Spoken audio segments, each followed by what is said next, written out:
You have control of this. This belongs to you. This is yours. You're the captain. You're the master. You're the foreman. You're the general. You're the head. Don't give control of this to nobody, especially the devil. Do not let Satan come in here and function and operate, because he has one mission: to keep you off course, to make you not think it's possible, to make you think that God don't hear you. His job is only to destroy you, to make sure that you don't become what God intended for you to become. That's the mission of the devil. Now, if you don't believe in the devil, this conversation ain't for you. If you don't believe in God, this conversation ain't for you. I'm not talking to you. I'm talking to people who are spiritually based.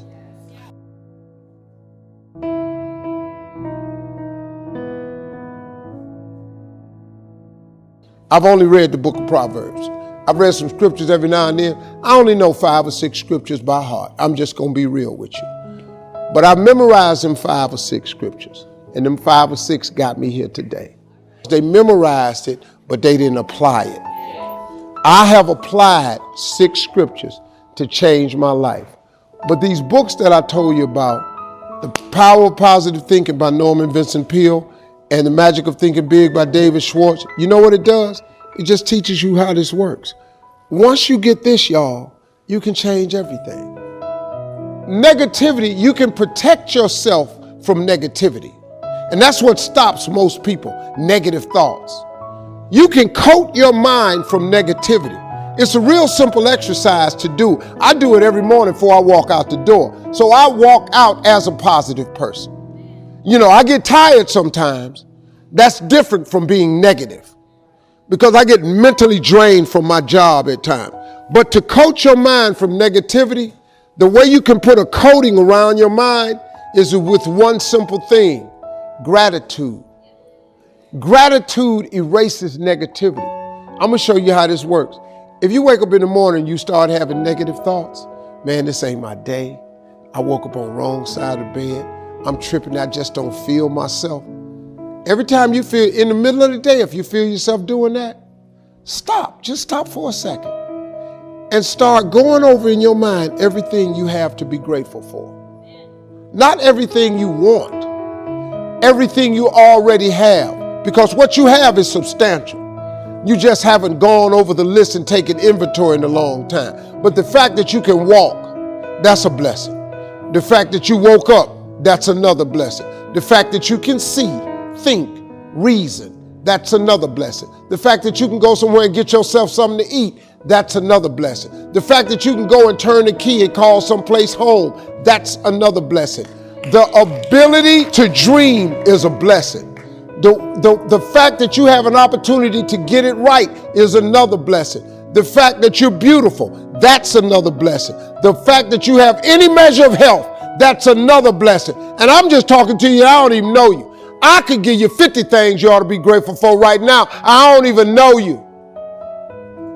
Start coating your mind with gratitude. It'll change everything for you. Forgive and grow. I had to let that luggage go. You see, your mind is you know, when you go into a service station to get gas, you don't go in there and just start pumping. When you push the lever up, it clears the previous bill. By the same token, if you want to begin to move, you've got to clear your mind of all the unnecessary luggage and baggage that's weighing us down. I couldn't move. I couldn't think about what am I going to do to get out of this situation, because I was so concerned about what happened and what he did to me and how bad it was. I was so stuck in that I couldn't even focus on what I should have done. Feeling sorry for myself and angry, and none of that was taking me anywhere. So pretty soon I learned through effort, made a conscious, deliberate, determined effort. I had to let it go. I had to forgive it. Let it go and begin to focus on developing myself. And I say to you, you're going to have people to do things to you. Things are going to happen to you. And the most important thing to do is to harness your will and let it go and move so you can grow, so you can get on with your life. It doesn't matter about what happens to you. What matters is, what are you going to do about it? What are you going to do now, Les? How long are you going to repeat the same thing over and over and over and over and over again? How many times do we have to hear that? Don't go around telling people what your story is. Everybody has a story. 80% don't care and 20% glad it's you. All of us have experienced some tragedy, and if we haven't, we will. And you can either let it destroy your life or you can build upon it. You can permit it to let it hold you down, or you can decide, I'm not going to let that happen to me. I'm bigger than this. Make a declaration to yourself. Declare all out war that you're going to get out of this rut. I don't care how good you are. I don't care how talented you are. I don't care how much you work on yourself. There are some times when things aren't going to go right. They just are not going to go right. There are times when anything that can happen will happen. Murphy's Law will be knocking at your door. Why? I don't know why. That's called life. I suggest to you that if you are facing a challenge, don't stop.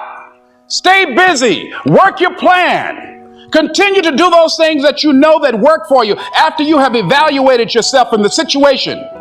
Continue to move. Stay busy, stay busy, stay busy. Find somebody that you can help so you can forget about you for a moment. See, sometimes the best thing to do is to be. Sometimes you have to just back up and go within yourself. A bow and arrow, you can't take a bow and just push it out an arrow. You just can't push the arrow out. You have to pull it back and then release it.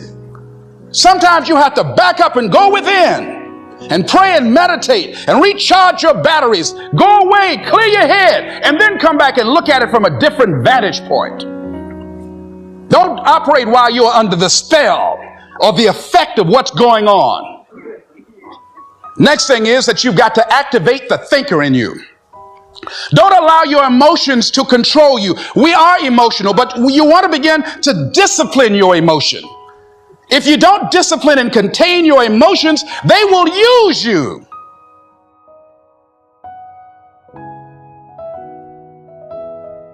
Some people let the past pull them back. The past can be like gravity if you let it to pull you back. Not just to think about it to get advice from mistakes to carry on for the future, but some people live in the past. They live in the darkness of the past. They live in the mistakes of the past. They live in the discouragement of the past. They didn't make it, and that affects them for the rest of their life, living in the past. So we don't want the future, the past to pull us back, to live in the past, and all other kinds of things that affect us. It's going to affect us to some extent, but not to the extent that we should be affected by the future. So make this note: dreams and goals can become magnets. And the stronger the goal, the higher the purpose, the more powerful the objective, the stronger this magnet is that pulls you that direction. Now, not only does your goals and your objectives pull you that direction, here's what they also do. They pull you through. They pull you through all kinds of down days. They pull you through a difficult time. It'll pull you through some winter of your life. Some people get lost in the confusion of the day simply because their goal is not bright enough to pull them through. Faith is the ability to see things that don't yet exist. And that's how things exist. How did this hotel get here? Someone saw it while the property was vacant. You say, well, is it possible to see this hotel when it isn't here? And the answer is yes, of course. If somebody cannot see it when it is not here, then it will never be here. So it's possible to see things that don't yet exist. It's possible to finish something before you start. In fact, it would be a bit foolish to start until you had it finished. So human beings have this remarkable ability to finish something and then start it. So it's possible to see the end and then begin.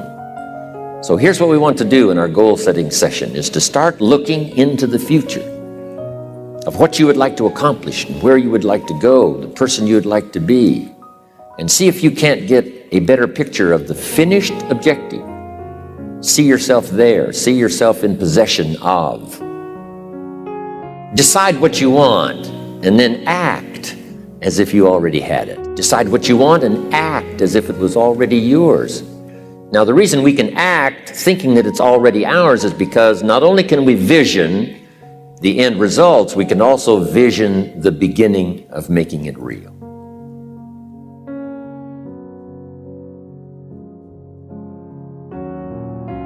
You know, weeds don't have to have any encouragement to grow. You don't have to water them. They don't have to get sunshine. They don't have to have fertile ground. They will grow through the cracks of a sidewalk. But if you want to grow orchids or roses or any kind of exotic flowers, there are special processes and procedures you must go through.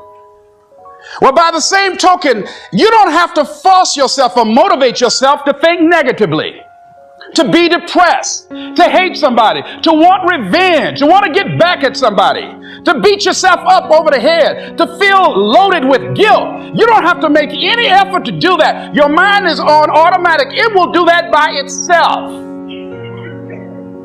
But if you want to begin to move into your own personal greatness, if you want to begin to really enjoy a happy, successful, healthy life, you've got to be willing to go against the tide. You've got to be willing to harness your will and say, in spite of this, I'm in control here. I'm not going to let this get me down. I'm not going to let this destroy me. I'm coming back, and I'll be stronger and better because of it. You have got to make a declaration that this is what you stand for. You're standing up for your dreams. You're standing up for peace of mind. You're standing up for health. You want it, and you're going to go all out to have it. It's not going to be easy. When you want to change, it's not easy. If it were in fact easy, everybody would do it. But if you're serious, you'll go all out. So yes, I'm going to turn this situation around. I'm not going to sit back and moan and cry over what happened and what went wrong and who did what. I'm going to do something about this situation.